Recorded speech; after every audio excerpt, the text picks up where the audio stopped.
Prosseguindo no estudo direto sobre o concurso de agentes, eu quero tratar com você sobre as agravantes no concurso de agentes.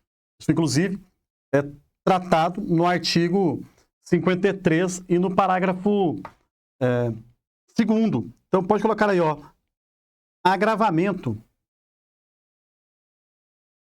da pena. Do artigo 53, parágrafo 2º, né? Agravamento da pena no concurso de agentes. O que diz o CPM? Que a pena é agravada em relação ao agente que tem os incisos ou hipóteses de agravamento. Né? Só lembrando, tá, que eu já tratei nos blocos anteriores sobre atenuação para a participação de menor importância, que está previsto no parágrafo 3º. Agora eu estou tratando com vocês do parágrafo 2º. O parágrafo 2º vai dizer que quais são as hipóteses de agravamento, né? Quem planeja, dirige ou coordena o crime. Então, nós estamos falando assim, quem tem o quê? Organização e liderança. Para quem, de alguma maneira, tem organização e liderança. Certo?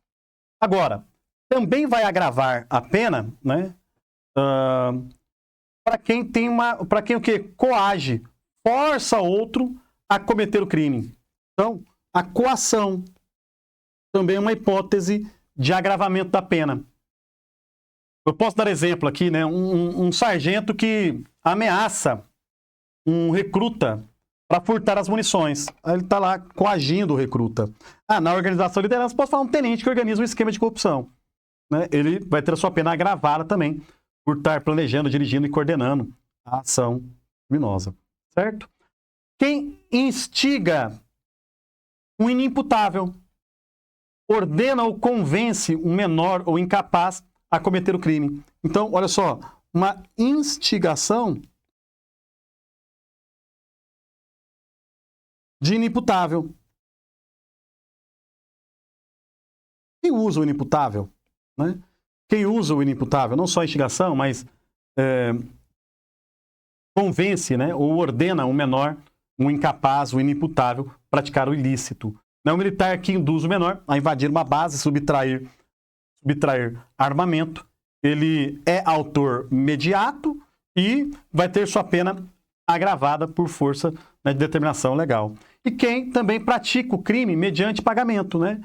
A gente que recebe valor ou vantagem para a prática do crime. Então, crime mediante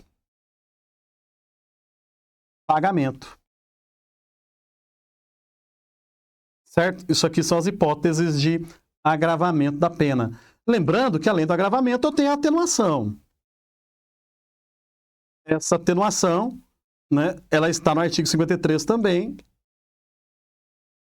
mas no parágrafo 3º, que é quando, né, ela é de menor importância. Por que eu estou colocando isso aqui junto? Eu vou explicar.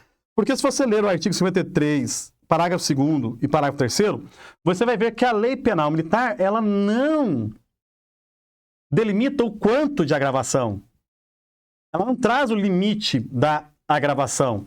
Aí quando não traz o limite da agravação, nós temos que aplicar a regra, e aí você vai ver a regra do artigo 73 do Código Penal Militar. O artigo 73, ele fala que quando, né, a lei determina a agravação ou atenuação da pena sem mencionar o quanto, o juiz deve fixá-lo entre 1/5 e 3/5 de acordo com a gravidade da conduta. Então, qual que é o percentual de agravação, ou o quantum, né, de agravação ou atenuação? O quantum da agravação do parágrafo 2º ou da atenuação do parágrafo 3º? Qual é?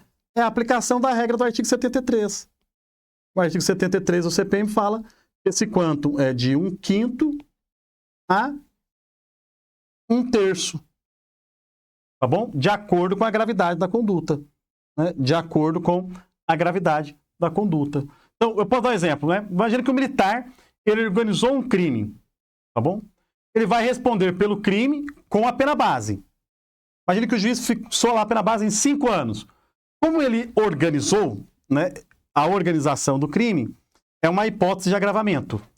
Então, imagine que o juiz fixe o agravamento em 1/3. Então, a pena pode chegar, se a pena era 5 anos, ela pode chegar, por exemplo, a 6 anos e 8 meses. É claro que esse aumento ele é proporcional, é óbvio, né, à influência e à liderança do agente, porque o juiz vai levar em consideração, né, que o quê? Vai levar em consideração, né, 1/3, 1/5 de acordo com os limites da pena, tá bom? É isso que você precisa saber, tá bom? Sempre lembrando, tá? Que o aumento ele é proporcional à influência e à liderança do agente no crime, tá bom? O aumento ele é proporcional à influência e à liderança do agente no crime. E sempre guardado os limites da pena combinada. Então, no exemplo que eu dei aqui, a pena do crime poderia ser, imagina, de 2 a 10 anos. A pena prevista para o tipo penal. O juiz fixou a pena base em 5. Isso é a pena base. E uma causa de agravamento de 1/3. Mas perceba que essa causa de agravamento não vai fazer com que a pena ela exceda a 10 anos, porque o artigo 73 exige que as hipóteses de agravação ou atenuação, elas guardam os limites da pena combinada ao crime, ou seja, não pode extrapolar o máximo nem o mínimo legal. Não pode extrapolar o máximo nem o mínimo legal. Tem que ficar dentro desses limites, tá bom? Dentro desses limites. Olha, eu vou entrar num assunto aqui agora de extrema importância. É o conceito de cabeça. Cai como questão objetiva da prova, só o conceito, e cai também como hipótese de aumento de pena, especialmente nos crimes de motim ou revolta. Não só, mas principalmente nos crimes de motim ou revolta, que tem as penas aumentadas de 1/3 para os cabeças. Se você for lá no 149, você vai ver que a pena é aumentada. Aqui é um aumento de 1/3, e é o aumento, as causas de aumento, diferentemente das causas de agravamento, permitem com que a pena exceda ao máximo legal. Então, só para você ter uma ideia, a revolta tem pena de 8 a 20 anos. Um aumento de 1/3 para os cabeças. Eu vou falar já já o que é cabeça. Então, a pena pode passar de 20. O juiz pode fixar a pena máxima em 20. E, incidindo a causa de aumento, a pena pode ultrapassar 20 anos. Quando eu falo de hipótese de agravamento, o agravamento ele tem que guardar os limites da pena. Então, vai interferir na pena, mas sem extrapolar o máximo ou o mínimo legal, se for agravamento ou atenuação. Tá bem? Ótimo. Vamos lá para o conceito, portanto, de cabeça. Então, coloque seu caderno. Quem são os, o quê? Cabeças. Quem são os cabeças no Código Penal Militar? Está no artigo 53 e nos seus parágrafos 4º e 5º, tá bom? Então tem, portanto, 2 conceitos de cabeça. Eu tenho o conceito, primeiro, do artigo 53, parágrafo 4º, e eu tenho o conceito do artigo 53, parágrafo 5º. Eu vou distinguir aqui, tá bom, os exemplos. É o seguinte, o que você precisa saber? Que eu só trato de cabeça, tá, nos crimes de autoria coletiva necessária, ou seja, nos crimes de concurso necessário, ou crimes plurissubjetivos, em que exige a participação de 2 ou mais pessoas. Perceba que nem todos os crimes terão a figura do cabeça. Somente haverá cabeça nos crimes de autoria, o quê? Necessária, de concurso necessário. Crimes plurissubjetivos. 2 ou mais agentes são indispensáveis para a prática desses delitos. Quando o crime não tem oficiais, então ele é sem, olha só, sem oficiais, logo é só praças, só tem praças. Quem é o cabeça? Tá bom? Quem é o cabeça? Quem? É quem dirige, quem instiga, quem provoca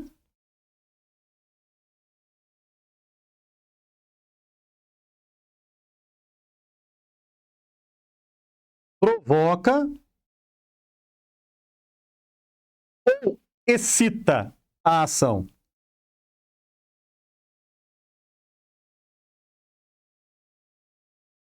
Aqui é quando o crime é praticado sem oficiais, ou seja, somente praças ou somente oficiais. Perfeito? Ou somente oficiais. Se tiver somente oficiais, todos são oficiais.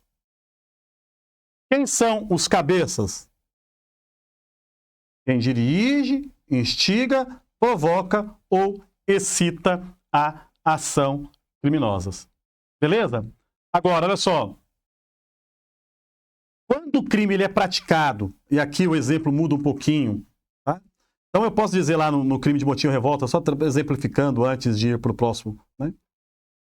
No crime de motim ou revolta, tem lá um cabo e um soldado. O cabo instiga o soldado para que juntos os dois ajam contra a ordem recebida do superior. Então, é reunião de dois militares, o cabo e o soldado, para agirem contra a ordem recebida do superior. E o cabo instigou o soldado. Então, o cabo é cabeça. Por quê? Porque ele instiga e esse crime foi praticado sem oficiais. Mas imagina que eu tenho um tenente e um capitão. O capitão é que instiga o tenente para que ambos ajam contra a ordem do coronel. Quem que é o cabeça? O capitão. Perfeito? Agora tem um segundo conceito de cabeça, que é quando o crime é cometido por inferiores e hierárquicos e um ou mais oficiais. Então, eu tenho o quê? Eu tenho crimes com oficiais e praças. Olha só, eu tenho nesses crimes, eu tenho oficiais e praças na conduta, no concurso. Bacana? Porque a lei penal militar fala o quê? Quando o crime ele é cometido por inferiores hierárquicos e um ou mais oficiais. Então, essas praças aqui são quem? Os inferiores hierárquicos.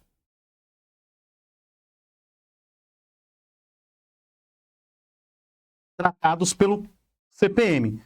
Quando o crime é cometido por oficiais e praças, os oficiais são cabeças. Quem são os cabeças?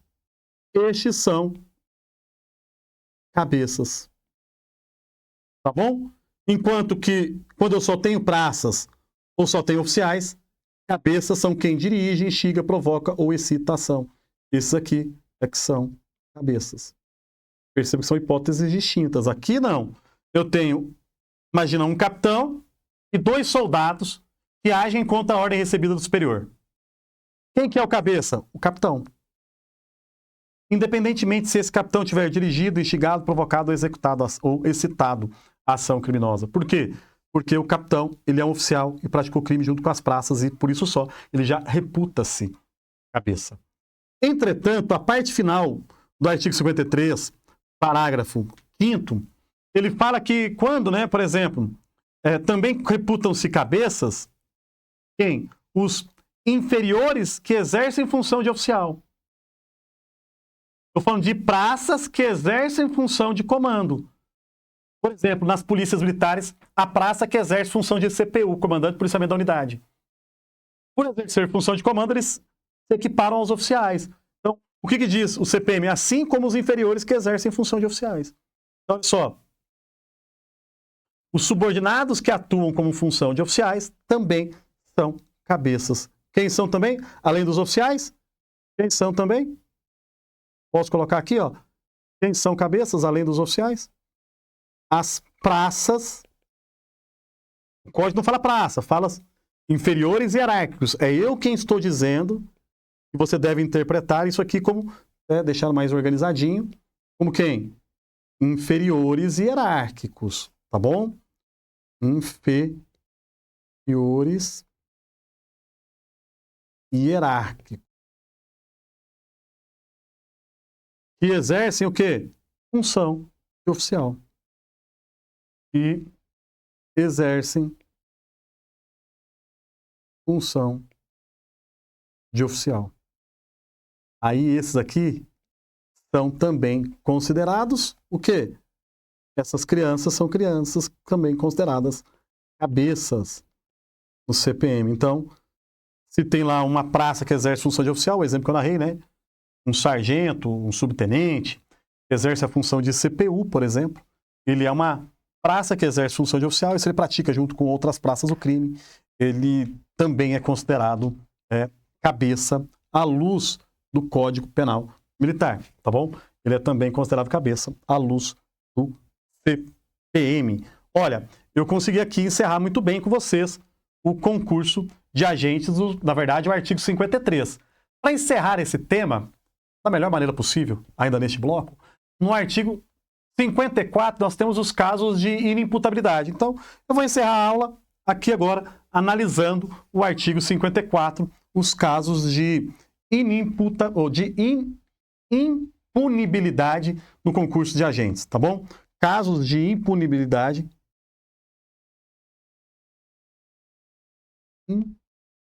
Impunibilidade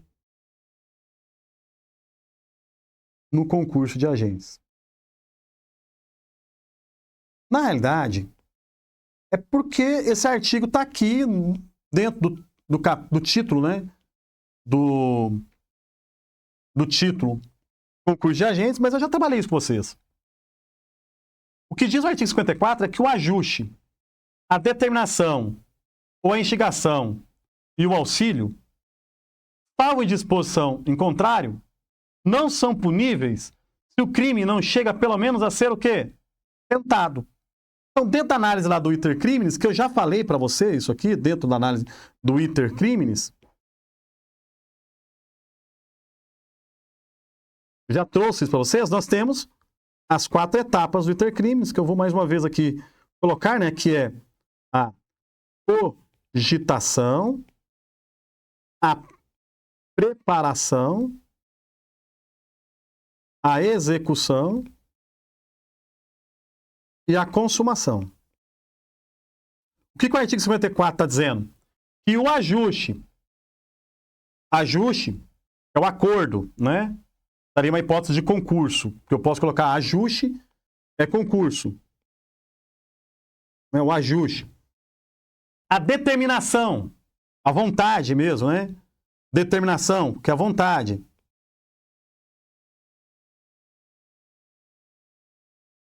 A instigação, né, que é uma hipótese de participação. E o auxílio, que é a própria participação, podendo ser auxílio material ou auxílio moral, salvo disposição em contrário, não são puníveis se o fato não chega pelo menos a ser o quê? Tentado. Em outros termos, né, a minha interpretação e a interpretação doutrinária do artigo 54 é que a cogitação e a preparação, em regra, não são puníveis. Em regra, não são puníveis. Salvo disposição em contrário. Porque só pode ser punido o quê? O início dos atos de execução, a tentativa. Porque o crime tem que pelo menos chegar a ser o quê? Tentado. Aqui são puníveis. Lembrando, né? Sempre. Isso é uma regra, tá? Porque tem as disposições em contrário. É uma regra. Tem as disposições em contrário.